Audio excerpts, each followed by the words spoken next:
देश का मिजाज साउथ। लेट्स माइक देश का मिजाज और खबरें दक्षिण भारत से।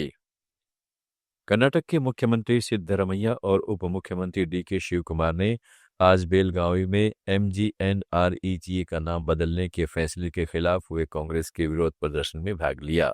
इस मौके पर शिव कुमार ने नेशनल हेराल्ड मामले पर कोर्ट के फैसले को लेकर कहा, ईडी ने तमाम विपक्ष के नेताओं पर कितने मामले दर्ज किए हैं, लेकिन सत्ता पक्ष के नेताओं पर वह मामले क्यों दर्ज नहीं कर रही। उन्होंने कहा है कि कोर्ट ने सत्य का साथ दिया है, हम कोर्ट को धन्यवाद देते हैं। बेलगावी में सुवर्णा सौंधा में गांधी प्रतिमा के पास यह प्रदर्शन किया गया। was so happy to hear that the Supreme Court, has squashed this ED. This type of misusing the office, the ED, the image of the ED has been spoiled. They filed a case against me on money laundering case. That case has been gone by the Supreme Court. Supreme Court squashed the case against me. I think it is a big lesson to the BJP and the ED not to go by the political pressures.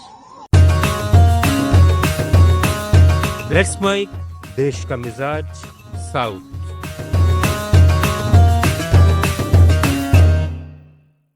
वहीं कर्नाटक विधान परिषद के नेता प्रतिपक्ष चलवाड़ी नारायण स्वामी ने MGNREGA का नाम बदलने के फैसले के खिलाफ कांग्रेस के देशव्यापी विरोध प्रदर्शन पर कहा, हम गांधी के खिलाफ नहीं है।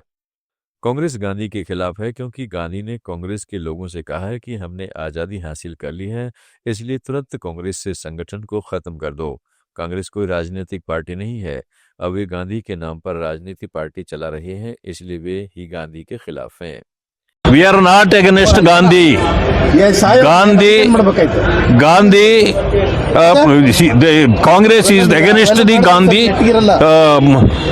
Gandhi because Gandhi told the Congress people that when the independence we acquired the independence, immediately dissolve the Congress party because Congress organization, because it is not a political party.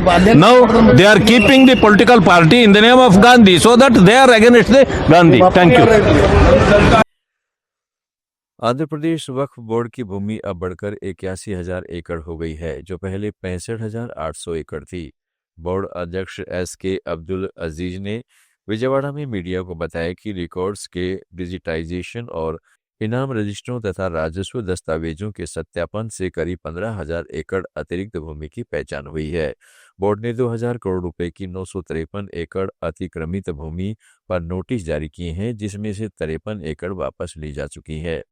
अपना 1 साल का कार्यकाल पूरा होने पर अजीज ने कहा है कि बोर्ड अब संपत्ति संरक्षण, राजस्व वृद्धि तथा मुस्लिम समुदाय के कल्याण पर जोर देगा। तेलंगाना भाजपा अध्यक्ष N रामचंद्रन राव ने ऑस्ट्रेलिया के बांडी बीच पर हुए सामूहिक गोलीबारी में हैदराबाद मूल के साजिद अकरम की संलिप्तता को भारत के लिए अपमान और राष्ट्रीय सुरक्षा की गंभीर चुनौती करार दिया है। इस हमले में 15 लोग मारे गए थे। इसे इस्लामिक स्टेट से प्रेरित आतंकी घटना बताया गया है। 50 साल के अकरम 1998 में हैदराबाद से ऑस्ट्रेलिया चले गए थे तथा भारतीय पासपोर्ट धारक थे। वे पुलिस मुठभेड़ में मारे गए। हैदराबाद में एक मीडिया हाउस से बातचीत में राव ने तेलंगाना पुलिस से अकरम के परिवार, उनकी विदेश यात्रा और संपर्कों की गहन जांच की मांग की तथा हैदराबाद में ISI व ISIS के संभावित स्लीपर सेल की आशंका व्यक्त की। देश का मिजाज में फिलहाल इतना ही। जुड़े रहिएगा लेट्स माइक के साथ। आप सुन रहे थे let's mic more than radio. Follow कीजिए हमें हमारे सोशल मीडिया प्लेटफॉर्म्स पर। It's time for news. It's time for more than radio. Presenting the first radio news app, Let's Mic.